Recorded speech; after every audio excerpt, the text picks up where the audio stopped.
बीसों वर्ष बनारस में रहे और कट्टर उपासक रहे हैं, मतलब भोले बाबा और माँ पार्वती जी के। तो महाराज जी, आपके कोई अनुभव जो हमारे साथ जैसे साधकों को। हम बस इतना ही समझते हैं कि अगर अनन्य हो जाए तो आगे का मार्ग अंदर महादेव जी खोल देते हैं। वो ज्ञान समुद्र है।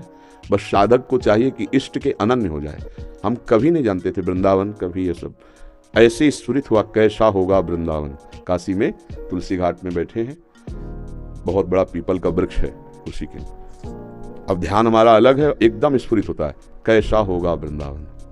पहला स्फुरन ये कैसे होता है। फिर मन में रास की जागृति कराई गई, फिर वृंदावन भेजे गए। अपने को जब हवाले कर दिया महादेव जी के, अब वो कहाँ ट्रांसफर करते हैं, कैसे पहुंचाते हैं, ये हमने देखा है, किया नहीं है।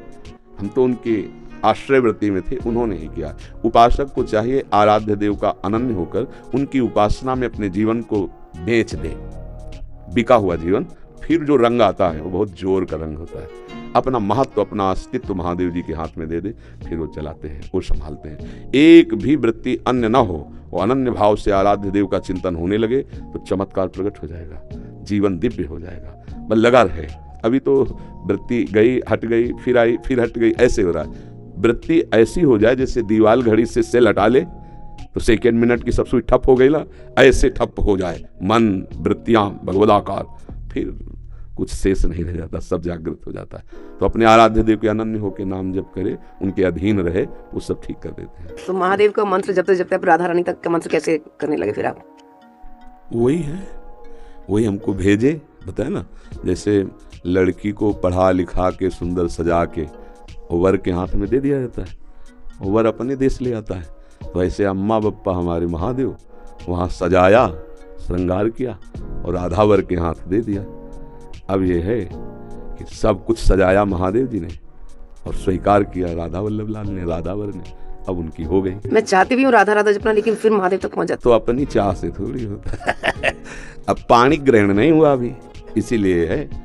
जिस दिन से महादेव जी ने पाणी ग्रहण का हाथ पे हाथ धर के दे दिया उन्होंने, उस दिन से एक चुल्लू जल ऐसे कभी नहीं। क्यों? क्योंकि उन्हीं का आदेश है।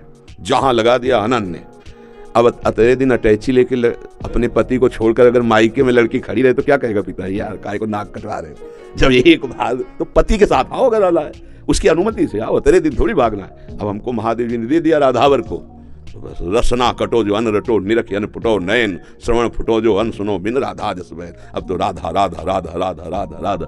जानते हो, हफ्ता नहीं बीतता महादेव जी का प्रसाद आता रहता है। रुद्राक्ष, बिल्व पत्र, चरणामृत काशी से आता ही रहता है। और आप हमारे कमरे में देखेंगे तो आधा कमरा रुद्राक्ष से भरा हुआ है। ऐसे बड़े बड़े टंगे, उनमें बड़े इतने माला हो गए रुद्राक्ष के, क्योंकि आते ही रहते काशी से। तो बेटी को जैसे भेंट पहुंचती रहती है मायके से, वैसे आते रहती है।